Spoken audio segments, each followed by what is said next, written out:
શરીર માધ્યમ ખલું ધર્મ સાધનમ, સાધના માટે શરીર મળ્યું છે. તન બિનુ બેદ ભજન નહીં બરના, ભજન માટે શરીર મળ્યું છે મનુષ્યનું. એને પ્રાપ્ત કરીને જે મુક્તિ ન સાધી લે, પોતાના જીવનનું કલ્યાણ ન કરી લે, એના જેવો દુર્ભાગી અને બેવકૂફ કોણ?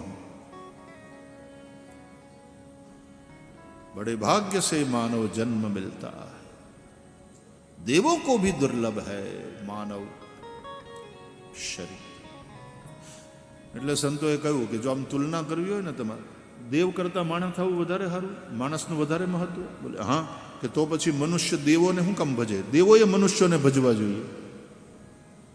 આપણે તો દેવતાઓની પૂજા કરીએ છીએ, દેવતાઓનો મહિમા છે. મનુષ્ય કરતા દેવીઓની શ્રેષ્ઠ માનવામાં આવી. કે હા, કે તો પછી એમ કેમ કહો છો કે સુર દુર્લભ સબ ગ્રંથ?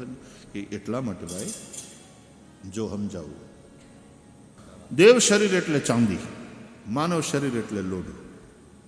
કે બરાબર? તો સિમ્પલ કે લોઢા કરતા ચાંદી મોંઘી, ચાંદીની કિંમત વધારે. તો દેવ શરીર જો ચાંદી હોય, માનવ શરીર જો લોઢું હોય, તો મહિમા તો દેવનો થયો, દેવીઓની. કે હા, સાચી વાત. કે તો પછી તમે માણસનો મહિમા કેમ કહો છો? એટલા માટે ભાઈ કે તમને કહેવામાં આવે કે આ 100 કિલો ચાંદી અને 100 કિલો લોઢું તમારે પસંદ કરવું હોય એ કરો. તો ચાંદીના અટાણના જે ભાવ છે, આંખ્યું ફાડી નાખે એવા, એ જોઈને માણસ 100 કિલો ચાંદીમાં જ લલચાય ને. એ શું કામ લોઢા તરફ જાય? 100 કિલો લોખંડ કરતા 100 કિલો ચાંદીની કિંમત કેટલી ગણી વધારે. તો બધા ચાંદી જ પસંદ કરે. મનુષ્ય થવાને બદલે બધા દેવ થવાનું પસંદ કરે.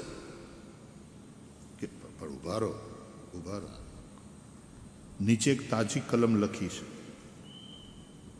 આ જાહેરાતો એમાં પછી ઉપર નથી આમ ફૂદડી લખતા, એ ફૂદડી મૂકી દે અને પછી નીચે ફૂદડી એમાં એમ કે શરતે લાગુ, કન્ડિશન્સ એપ્લાય. એમ ઉભા રહો, ફૂદડી છે એટલે નીચે લખ્યું છે સૂચના, પારસમણીથી સ્પર્શ કરાવવામાં આવશે.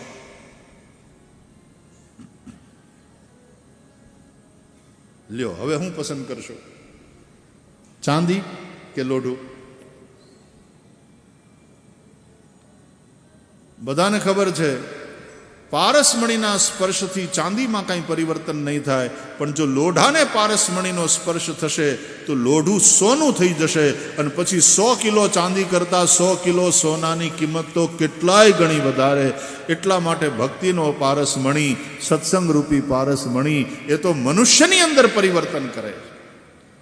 અને તો મનુષ્યનું જીવન એવું અદ્ભુત થાય કે એની કિંમત દેવયોની કરતાં પણ વધી જાય. દેવો પણ એની ઈર્ષા કરે.